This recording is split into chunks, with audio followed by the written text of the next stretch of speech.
Hello students. आज हम एक नया चैप्टर शुरू कर रहे हैं। Chapter number 8। Chapter name is gravitation.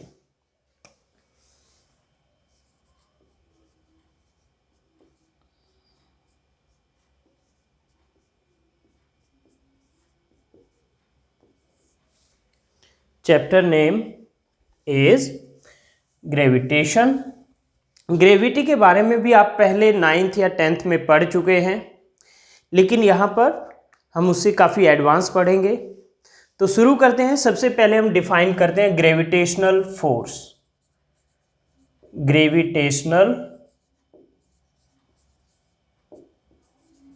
Force. Gravitational force क्या है? It is a force of attraction between two bodies because of their mass. It is force of attraction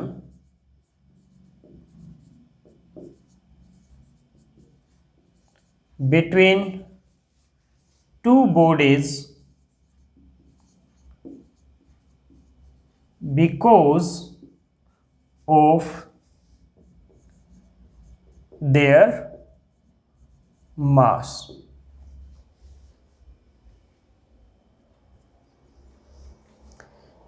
अब हम Newton's law of gravitation define करेंगे। Newton's law of gravitation आपको ये force का magnitude क्या होगा, डायरेक्शन क्या होगा, उसके बारे में बताएगा। डायरेक्शन तो आप वैसे भी निकाल सकते हैं क्योंकि एक अट्रैक्टिव फोर्स है हमेशा। Newton's law of gravitation. Newton's law of gravitation. This law says that if you have two masses m1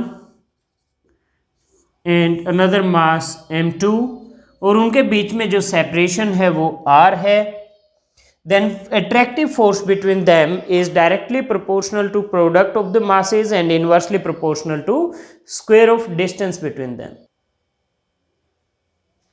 तो सबसे पहले हम डेफिनेशन लिखते हैं। according to this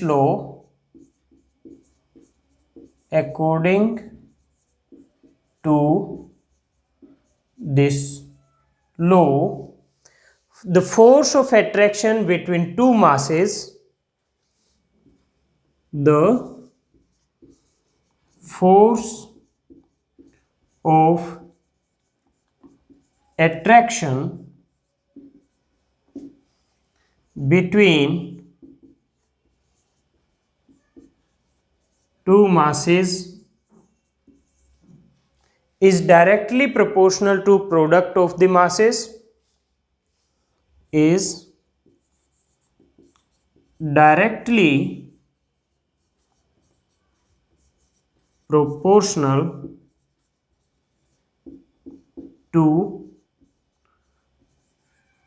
product of the masses and inversely proportional to square of distance between them, and inversely proportional to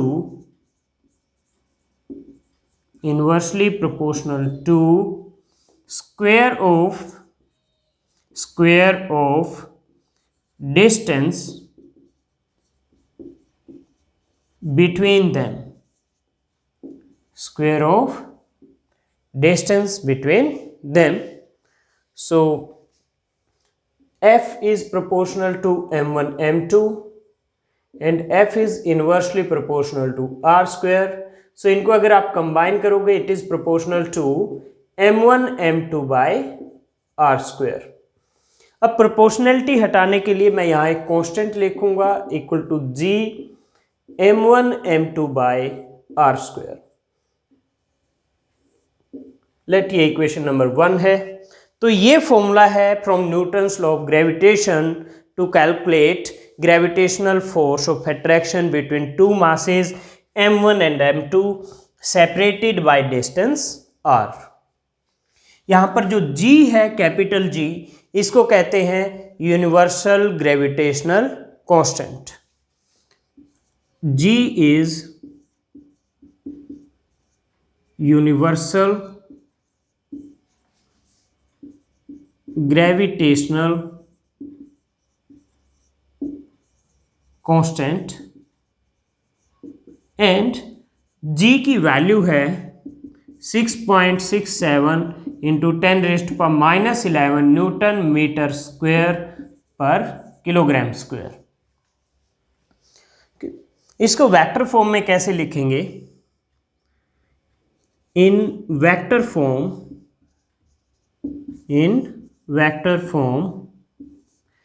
f equal to g m1 m2 by r square r cap with a minus sign. तो यहां पर एक unit vector है r cap और force की direction क्या आ रही है? Along minus r cap. तो r कैप यूनिट वेक्टर की डायरेक्शन है force exerting to force experiencing mass, यानी जो फोर्स लगा रहा है उससे जिस पर फोर्स लग रहा है उसकी तरफ r कैप की डायरेक्शन है। r cap is a unit vector from force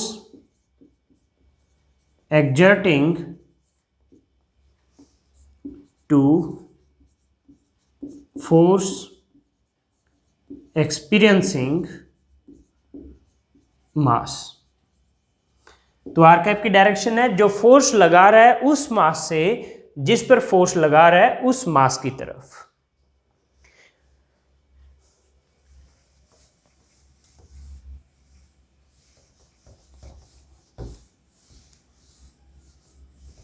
okay, तो ये आपका m1 है, ये m2 है। F12 ये मान लेते हैं हम force on m1 due to m2 and F21 force on m2 due to m1। R21 unit vector, R21 is a unit vector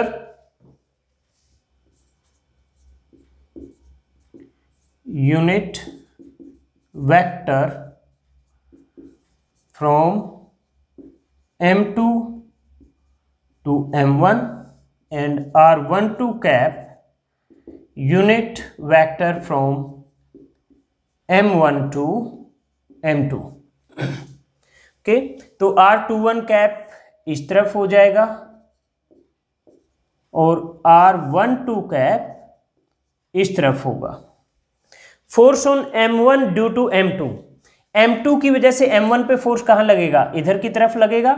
M2 इसको अट्रैक्ट करेगा M1 को, तो F12 इधर आ जाएगा and F21 force on M2 due to M1, M1 की वजह से M2 पे फोर्स, M1 M2 को इधर खींचेगा, अट्रैक्ट करेगा, तो F21 की डायरेक्शन ये हो जाएगी। अब मैं इस इक्वेशन के अकॉर्डिंग लिखता हूं। पहले मैं F12 की इक्वेशन लिखता हूं। ये क्या होगी? ये होगी G m1 m2 by R square, यहाँ माइनस साइन, और यहाँ आर कैप क्या है? जो फोर्स लगा रहा है उससे जिस पर फोर्स लग रहा है उसकी तरफ। यहाँ फोर्स कौन लगा रहा है? 2 लगा रहा है, और किस पर लग रहा है? 1 पे। तो फोर्स लगा रहा है m2 और लग रहा है m1 पे F1। तो यह क्या आएगा? यूनिट वेक्टर इधर की तरफ, यानी R21 कैप। फिर से बता रहा हूं मैं, F12 क्या है? Force on M1 due to M2। तो कौन लगा रहा है? M2 लगा रहा है। किस पर लगा रहा है? M1 पर। तो यूनिट वेक्टर क्या है? जो फोर्स लगाता है उससे जिस पर फोर्स लग रहा है उसकी तरफ डायरेक्शन। तो फोर्स लगा रहा है M2, लग रहा है M1 पे, तो डायरेक्शन इधर होगी यूनिट वेक्टर की, और इधर डायरेक्शन में यूनिट वेक्टर हमने R21 कैप लिया हुआ है, तो यहां इसलिए R21 कैप आ गया। इसी तरह से F21 ये हो जाएगा minus GM1M2 by R square, और इसमें क्या आ जाएगा unit vector R12 cap, force इसमें 1 लगा रहा है 2 पर, तो 1 से 2 की तरफ वो R12 कैप है। और ये जो सेपरेशन है, लेट ये पॉइंट A है ये B है, तो AB इक्वल टू आर्क है, इसलिए हमने इसको R लिया हुआ है। अब मैं इसको लिखता हूं इस इक्व F21 को minus GM1M2 by R square, और जो ये R12 और R21 दोनों यूनिट वेक्टर हैं, दोनों का मैग्नीट्यूड 1 है, डायरेक्शन अपोजिट है, तो इसलिए R12 cap is equal to minus of R21 cap. तो R12 कैप को मैं लिख देता हूं माइनस ऑफ R21 कैप, तो ये हो गया minus minus plus GM1M2 by R square R21 cap, GM1M2 by R square R21 cap. ये देखिए GM1M2 by R square R21 cap, सिर्फ एक माइनस साइन और होता तो ये F12 के इक्वल हो जाता, तो यानी ये किसके इक्वल है, ये माइनस F12 के इक्वल है, minus F12।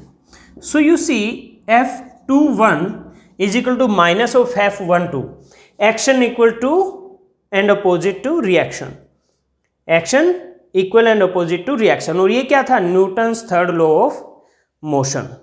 So Newton's law of gravitation obeys Newton's third law of motion. तो हमारे पास आ गया F21 is equal to minus of F12, तो यहां लिख दो, so Newton's law of gravitation obeys Newton's third law of motion. अब मैग्नीट्यूड की बात करते हैं। F12 का मैग्नीट्यूड क्या है, GM1M2 बाय आर स्क्वायर, और F21 का मैग्नीट्यूड भी क्या है, GM1M2 by R square, minus R21 cap, और इस केस में माइनस R12 कैप, ये आपको सिर्फ डायरेक्शन बता रहे हैं। तो इसलिए जो मैग्नीट्यूड है F21 और F12 का वो इक्वल होगा। वैसे भी ये क्या है, नेगेटिव वेक्टर, नेगेटिव वेक्टर के केस में मैग्नीट्यूड क्या होता है, इक्वल होता है। तो ये था आपका न्यूटन्स लॉ ऑफ ग्रेविटेशन। अब मैं इसको इरेज करके आपके लिए न्यूमेरिकल लिख देता हूं, जो हमने फॉर्मूला किया है इस पर बेस्ड न्यूमेरिकल करते हैं।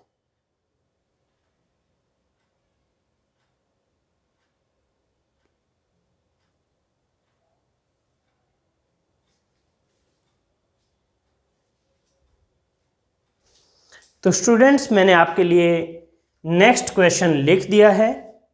क्वेश्चन है, calculate force of attraction between two balls each of mass 1 kilogram placed 10 centimetre apart. दो बॉल आपको दी हुई है, दोनों में से हर एक का मास 1 किलोग्राम है, एंड